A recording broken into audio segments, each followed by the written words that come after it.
Good evening. I'm Christine Johnson. And I'm Don Dahler in for Chris Raggi. So, who's in charge of the state Senate? That's the big question tonight. There's a political standoff in Albany. Yes, Senate Republicans say that they pulled off a coup, snatching power away from the majority. But the Democrats say it was illegal, and they are still in control.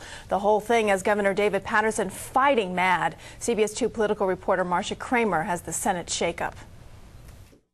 I don't care if I'm the only one standing, but someone has got to stand up and say that this is wrong. It was a carefully crafted coup, 5 weeks in the making. Independent Tom Golisano in on the plotting. Mr. President, I have the floor. You have been removed from the chair.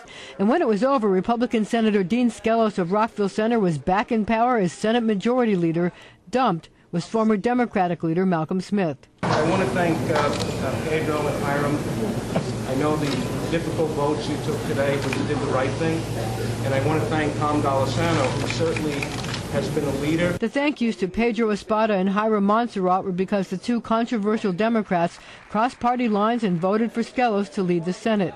Montserrat has been indicted for beating his girlfriend, and who can forget Pedro Espada, who represents the Bronx and lives in Mamaroneck. He put on this orange hat when I confronted him there. Why do you live in Mamaroneck? This is what Espada had to say about the coup and his decision to join the Republicans.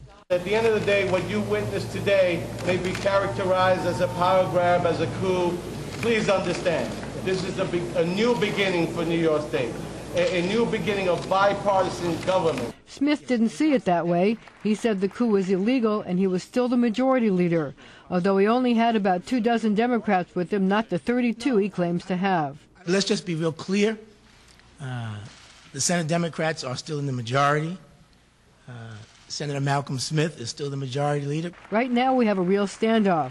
The last 2 weeks of session is not the time when we conduct campaigns. It is not the time when we elect leaders. It is not the time for politics. It's the time for governance. I, Pedro Espada Jr. Dean Skelos and Pedro Espada took their oaths of office tonight.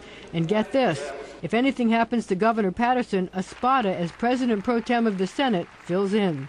I'm Marcia Kramer, CBS 2 News.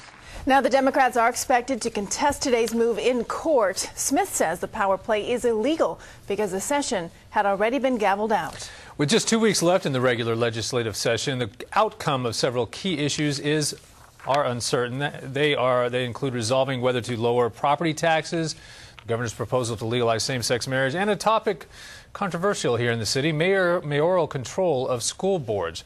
Stay with CBS 2 for continuing coverage. Marcia Kramer reports from Albany tomorrow.